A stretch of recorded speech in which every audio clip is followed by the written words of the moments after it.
I bet you didn't know about Dr. John Osborne and his shoes made out of human skin. Alright, let me explain. I think Dr. Osborne was one of the pettiest men on the planet.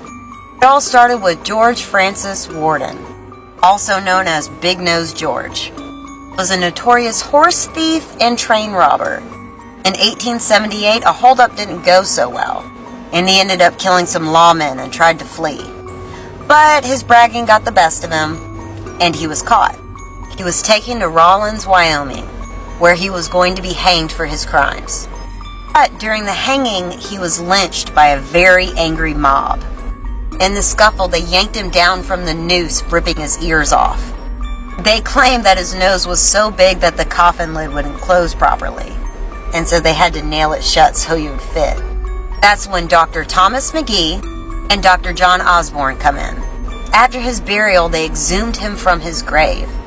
Dr. McGee wanted to study a criminal's mind, but Dr. Osborne had different reasons. Big Nose George had held up a train that he was once on, and the holdup caused Dr. Osborne to be late for a party. So he held a vendetta against him.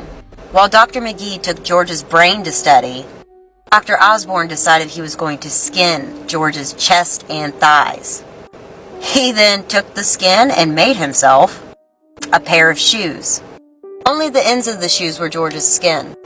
The brown part is the actual shoes that George wore during his execution. But that's not all. He made the shoes, a coin purse, and a doctor's bag, all out of George's skin. Actually, Dr. Osborne became the very first Democratic governor in the state of Wyoming. He even wore the skin shoes to his inauguration. Now, if you don't believe this for yourself, you can go to the museum in Rawlins, Wyoming. They have Big Nose George's death mask that was taken by Dr. Osborne. See the shoes that were made out of George's skin.